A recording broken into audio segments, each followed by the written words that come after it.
The 1970s was a transitional period for many industries. Many businesses embraced the new technological changes with open arms as a way to increase efficiency while also, quote-unquote, downsizing their workforce. Regardless of the business owners' feelings toward technological advancements, they all uniformly opposed meaningful worker reforms, especially when it came to health and safety. The most distressing and insidious example is that of Karen Silkwood. She was an incredibly intelligent person, graduating from Lamar University with a degree in science. Silkwood had found work at the Kerr-McGee plant in the small town of Crescent, Oklahoma, just outside Oklahoma City. She made $3.45 an hour, which was much higher than her coworkers. This particular Kerr-McGee plant manufactured plutonium pellets, which were then fastened into fuel rods. Philip Dray says, quote, "Plutonium is a byproduct of neutron-bombarded uranium." The substance is highly radioactive. Silkwood's job was to perform quality control tests on the pellets as well as the finished rods to make sure the welds were perfect, unquote.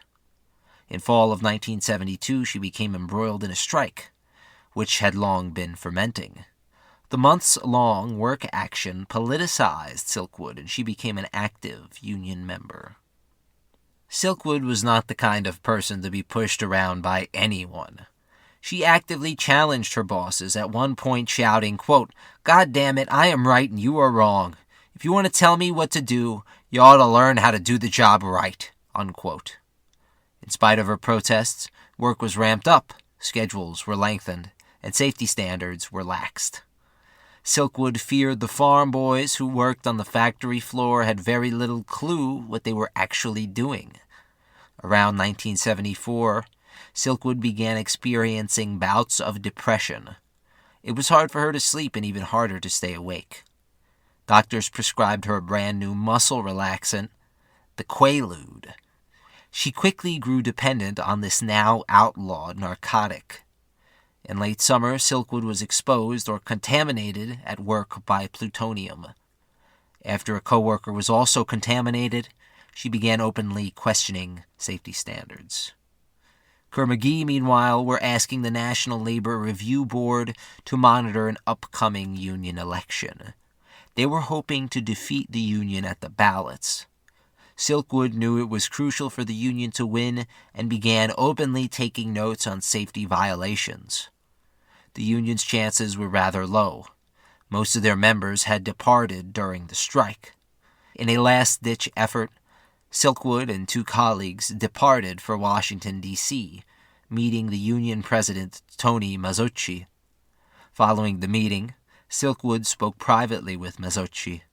She said that she had evidence of workers passing along unsafe plutonium rods.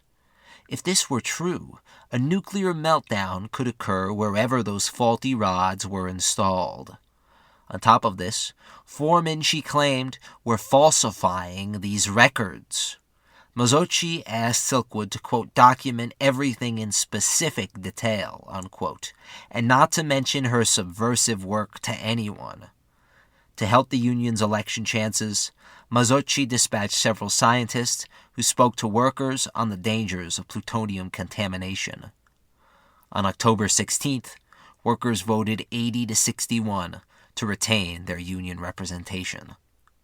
As Karen proceeded with her undercover investigation, she experienced 3 separate episodes of plutonium contamination. Her health was rapidly deteriorating, and she was using Quaaludes multiple times a day. The effects could be seen physically. Silkwood was now only 94 pounds. She also began growing suspicious that retaliation against her was imminent. She claimed she was being followed, that people wanted to hurt her, that someone had put plutonium in her home to poison her. Following a corporate investigation, high amounts of plutonium were discovered all over Silkwood's home. A bologna sandwich in the fridge was found to be especially contaminated. Following a fecal test, it was discovered Silkwood had ingested plutonium. couldn't think of a more terrifying horror movie in my wildest dreams. It came to light she had confided in co-workers about her investigation. A short time later, her urine test was contaminated with plutonium. Her roommate was also contaminated. Kerr McGee claimed that for some reason, Silkwood brought the plutonium home with her. Through all this, Silkwood remained diligent in her work, and she claimed she had gathered enough information to prove Kerr McGee foremen were falsifying records. On November 17th, following their locals meeting, she was meant to present this evidence to union higher-ups who had just arrived in town. Karen Silkwood never arrived at the meeting.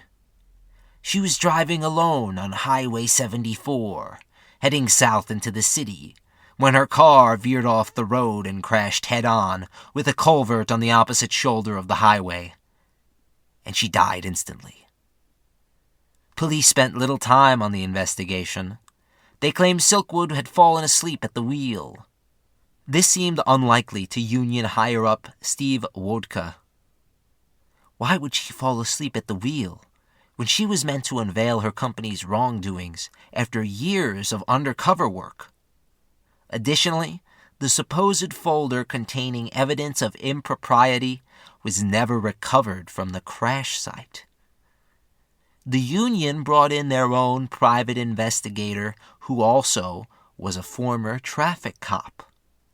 He said it was unlikely Silkwood fell asleep at the wheel, considering, in almost all cases, drivers asleep on the wheel veer right, not left as her car had done.